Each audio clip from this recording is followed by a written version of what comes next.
Hello dear students, welcome to mathematics class. In this class we are going to discuss fourth unit of BSc fourth semester paper 2. So here it is the content of unit 4 and title of the paper. So here the title of the paper is Group Theory, Fourier Series and Differential Equations. So in the unit 4 we have the title of that unit as differential equations 3, because already in the third semester we have discussed about the differential equations 1 and 2. So as compared to those two units, this is easiest one. So here in this unit we are going to discuss linear differential equations of nth order with constant coefficients and particular integral when RHS is of the form e power ax sin ax cos ax x power n e power ax into v and x into v, where v is a function of x. So in the third semester we discussed how to solve the given differential equation of first order and first degree, but here we are going to solve the differential equations of higher order and first degree. The degree will be equal to 1, but the order of the differential equation will be greater than 1.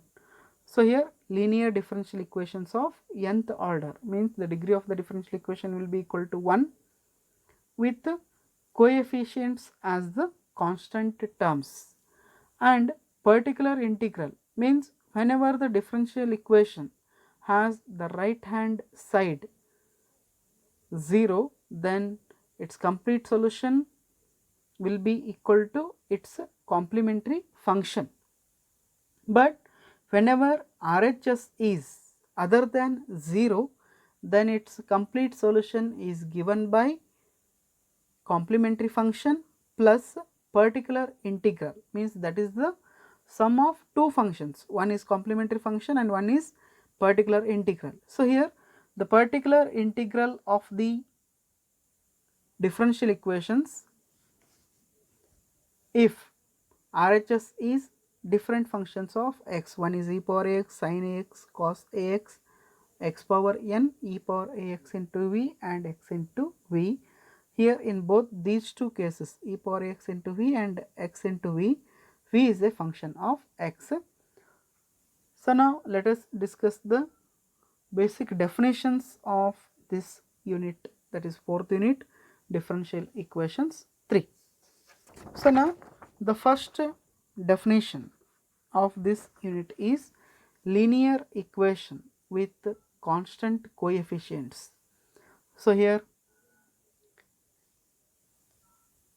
a linear differential equation with constant coefficients is that in which dependent variable means y and its differential coefficients. Differential coefficients means dy by dx, dy by dz, dy by dt, dy by du, dy by dv, like that, depending on the independent variable.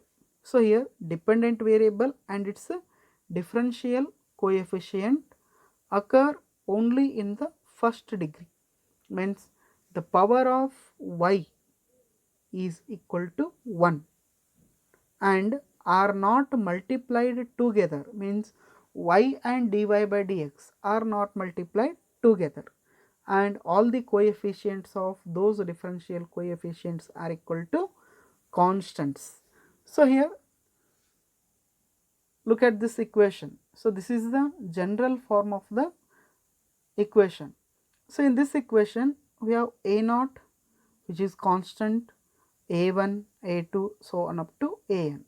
So here the differential coefficient is multiplied by a constant term, not by any other function, and d power n y by dx power n, here there is no power for y, means the power of y in all these terms is equal to 1, because it is d power n y by dx power n, and here d power n minus 1 y by dx power n minus 1 means here the power of y is equal to 1, only the power of d and x are varying, but here in the definition it is given that the dependent variable and its differential coefficient occur only in the first degree. So degree means we have already know the definition of the degree, that is the power of the highest order derivative, right. So here the highest order derivative is what, d power n y by dx power n, then the power of this differential coefficient is equal to 1, hence its degree is also 1. So therefore this is the linear differential equation since its degree is equal to 1 with constant coefficients. So here a0, a1, a2, so on up to an are all constants, and dependent variable having the degree is equal to 1. So here on RHS we have x, that x is nothing but a function of small x, that capital X is a function of small x. Then the important definition is operators. So operator means that is nothing but a symbol, that is the part d by dx. Usually we are going to represent or we are going to use dy by dx for the first order derivative.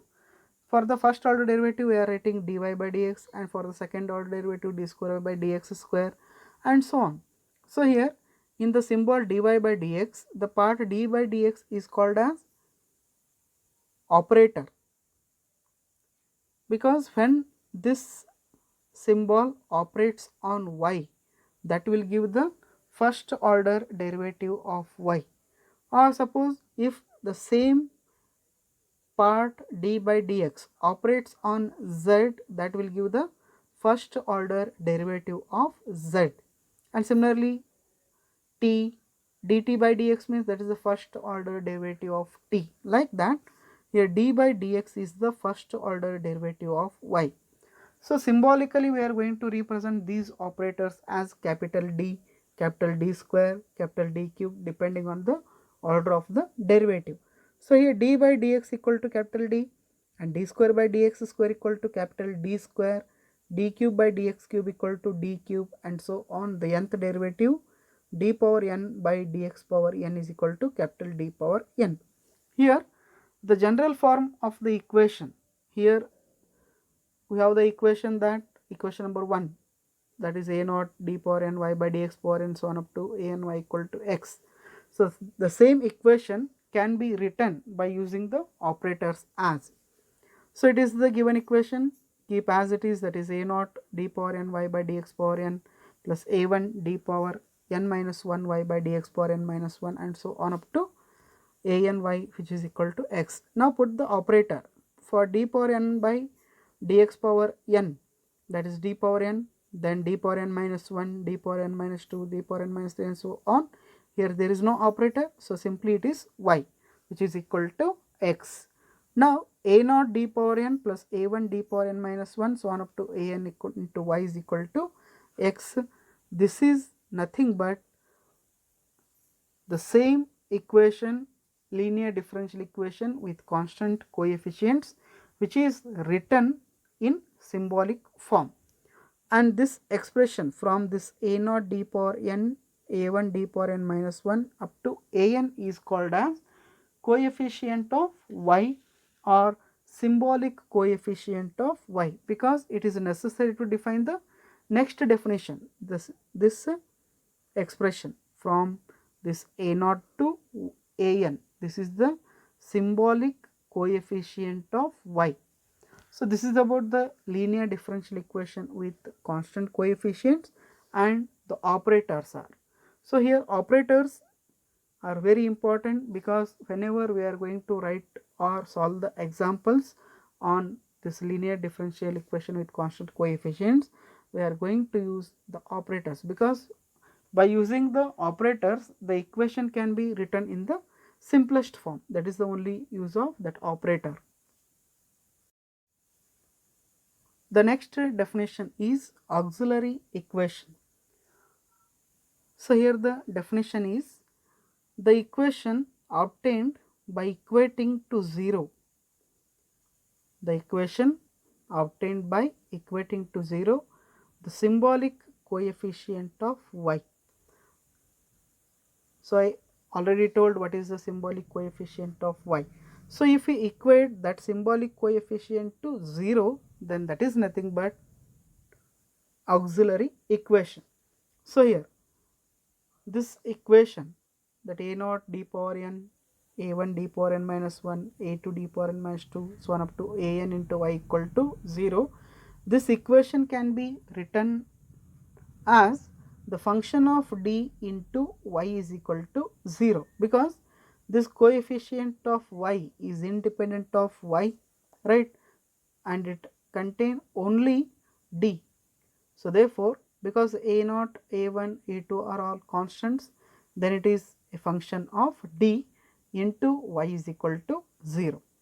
So now the auxiliary equation of this differential equation can be written as a naught d power n, a1 d power n minus 1, and so on, a2 d power n minus 2, an is equal to 0.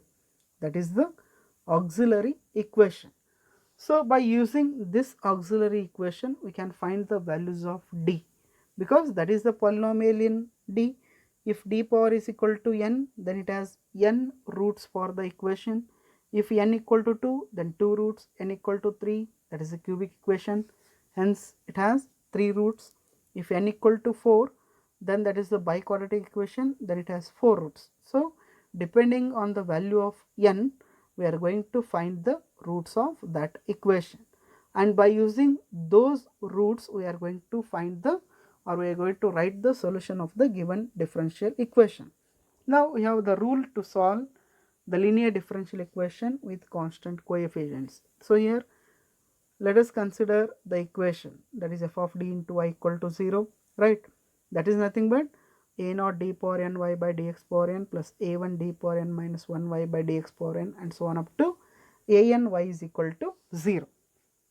It is the given equation, means while solving the example, the equation or the question will be of the form, the general form. Then in the first step, we are going to write this whole equation as the symbolic equation.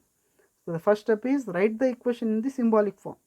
That is, by using the operators, we are going to write the equation.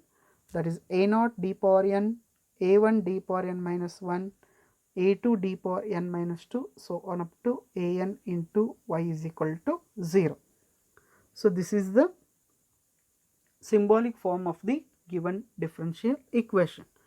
And the second step is we need to write the auxiliary equation. So here just by equating coefficient of y in the step 1 equal to 0, we will get the auxiliary equation, then solving that for d, because if the power of d equal to n means there are n values for d, and if n is 2, 3, 4, 5, depending on the value of n, we have the values of d. And in the last step, from the roots of the auxiliary equation, write the corresponding part of the complete solution, corresponding part or complementary function. So here depending on the roots, because we know that for any quadratic equation the roots may be real and distinct, real and equal, and they may be imaginary depending on the given equation. So therefore by the nature of the equations we are going to write the complementary function of the solution. So here it is the list of the corresponding part of the complete solution depending on the roots. So we have two columns. In the first column we have roots of the auxiliary equation, and in the second one corresponding part of the complete solution.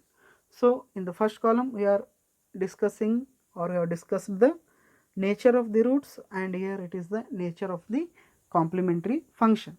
So now first, one real root. So if the auxiliary equation of the given differential equation has only one root which is real, and let us consider that as m, then the complementary part of or complementary function of that solution is c1 into e power mx. And two real and distinct roots. If the auxiliary equation has two real and if they are distinct, let us consider m1 and m2 are the two distinct roots. They are c1 e power m1x plus c2 e power m2x. So therefore here we have two roots m1 and m2, and this is the complementary function of that differential equation. Now two real and equal roots. Suppose the roots are real and equal, means m and m. If the same root is repeated twice, then c1 plus c2x, c1 plus c2x into e power mx is the complementary function. Then three real and equal roots. If the function is or if the equation is cubic, then it has three roots. If all the three roots are same, means the root is repeated thrice, means three times. If the root is repeated, then the complementary function is c1 c2x c3 x square e power mx, because here we are going to use only m, not m1 m2 m3, because all of them are equal. Then the complementary function is given by this expression. Then two equal roots and one is distinct. If the equation is cubic and suppose two are equal and the third one is distinct, then how to write the complementary function? Here c1 plus c2x, c1 plus c2x, because the first root is repeated twice, so therefore we are going to consider that as m1 and m2. m2 means the second root will be same, so therefore we are considering that as m1 only. Then c1 plus c2x e power m1x plus c2 into e power m2x, because here m2 is distinct and m1 is repeated twice. Then one pair of complex roots. Complex roots means if the root is imaginary, means if it contain square root of the negative number, then that will become imaginary. In such case, suppose alpha plus or minus I beta is the complex root, then e power alpha x means e power real part, because in alpha plus or minus I beta, alpha is called as real part and beta is called as imaginary part. So therefore we need to raise the power of e as real part into x. Then c1 cos beta, where beta is the imaginary part of the complex number. So c1 cos beta x plus c2 sin beta x. So this is the complementary function if the root of the auxiliary equation is complex. If two pair of complex roots, alpha plus or minus I beta, alpha plus or minus I beta, means four roots are there and four